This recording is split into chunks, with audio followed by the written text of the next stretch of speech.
I find it a little difficult to say what the subject matter of this seminar is going to be, because it's too fundamental to give it a title. I'm going to talk about what there is. Now, the first thing, though, that we have to do is to get our perspectives with some background about the basic ideas which, as Westerners living today in the United States, influence our everyday common sense, our fundamental notions about what life is about. And there are historical origins for this, which influence us more strongly than most people realize. Ideas of the world, which are built into the very nature of the language we use, and of our ideas of logic and of what makes sense altogether. And these basic ideas I call myth, not using the word myth to mean simply something untrue, but to use the word myth in a more powerful sense. A myth is an image in terms of which we try to make sense of the world. And we at present are living under the influence of two very powerful images, which are, in the present state of scientific knowledge, inadequate. And one of our major problems today is to find an adequate, satisfying image of the world. Well, that's what I'm going to talk about.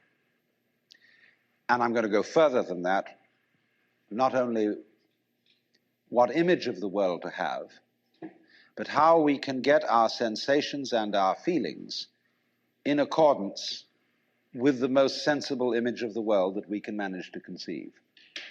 All right, now, the two images which we have been working under for 2,000 years and maybe more are what I would call two models of the universe, and the first is called the ceramic model, and the second, the fully automatic model. The ceramic model of the universe is based on the book of Genesis, from which Judaism, Islam, and Christianity derive their basic picture of the world. And the image of the world in the book of Genesis is that the world is an artifact. It is made. As a potter takes clay and forms pots out of it, or as a carpenter takes wood and makes tables and chairs out of it. Don't forget, Jesus is the son of a carpenter, and also the Son of God. So the image of God and of the world is based on the idea of God as a technician, potter, carpenter, architect, who has in mind a plan and who fashions the universe in accordance with that plan. So basic to this image of the world is the notion, you see, that the world consists of stuff, basically. Primordial matter, substance, stuff, as pots are made of clay. And the potter imposes his will on it and makes it become whatever he wants. And so in the book of Genesis, the Lord God creates Adam out of the dust of the earth. In other words, he makes a clay figurine, and then he breathes into it, and it becomes alive, because the clay becomes informed. By itself, it is formless. It has no intelligence, and therefore it requires an external intelligence and an external energy to bring it to life and to put some sense into it. And so in this way, we inherit a conception of ourselves as being artifacts, as being made, and it is perfectly natural in our culture for a child to ask its mother, how was I made? Or who made me? And this is a very, very powerful idea, But, for example, it is not shared by the Chinese or by the Hindus. A Chinese child would not ask its mother, "How was I made?" A Chinese child might ask its mother, "How did I grow?" which is an entirely different procedure from making. You see, when you make something, you put it together, you arrange parts, or you from the outside to the in, as a sculptor works on a stone or as the potter works on clay. But when you watch something growing, it works in exactly the opposite direction. It works from the inside to the outside. It expands, it burgeons, it blossoms, and it happens all over itself at once. In other words, the original simple form, say, of a living cell in the womb, progressively complicates itself. And that's the growing process, and it's quite different from the making process. And so there is, for that reason, a fundamental difference between the made and the maker. And this image, this ceramic model of the universe, originated in cultures where the form of government was monarchical, and where, therefore, the maker of the universe was conceived also at the same time in the image of the king of the universe. King of kings, Lord of lords, the only ruler of princes, who dost from thy throne behold all dwellers upon earth. I'm quoting the Book of Common Prayer.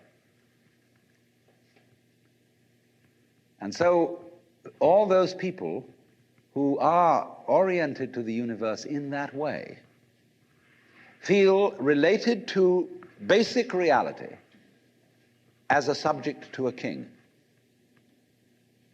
And so they are on very, very humble terms in relation to whatever it is that works all this thing.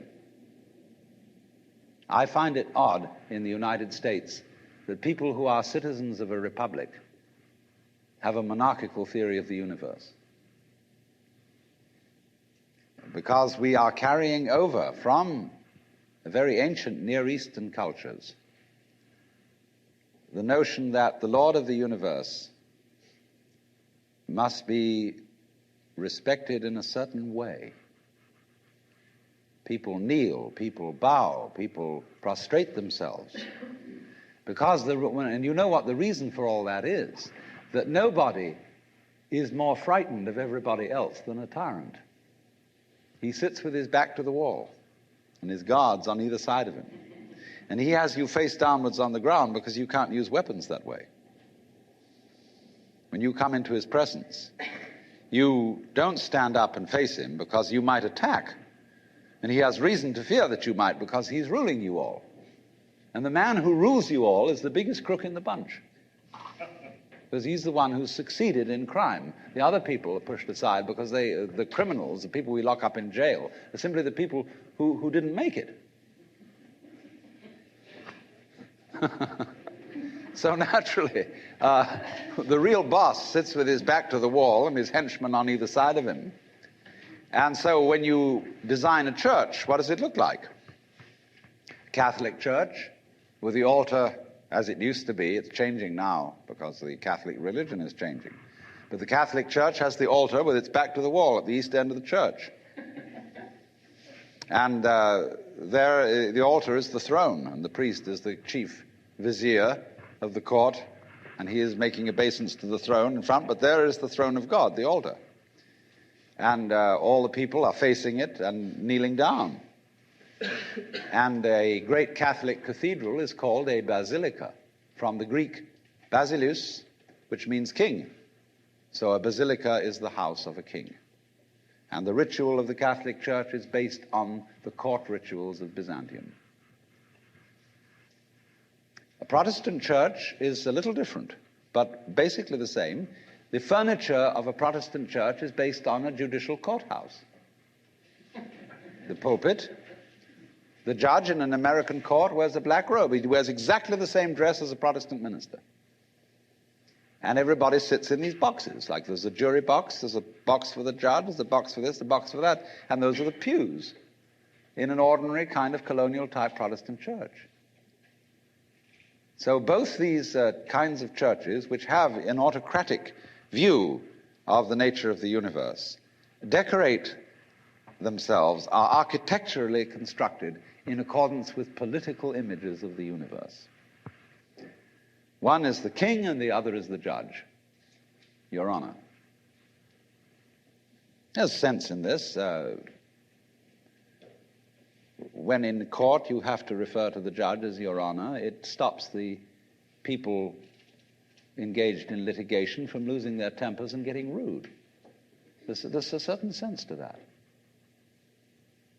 But when you want to apply that image to the universe itself, to the very nature of life, it has limitations. For one thing, the idea of a difference between matter and spirit. This idea doesn't work anymore. Long, long ago, physicists stopped asking the question, what is matter?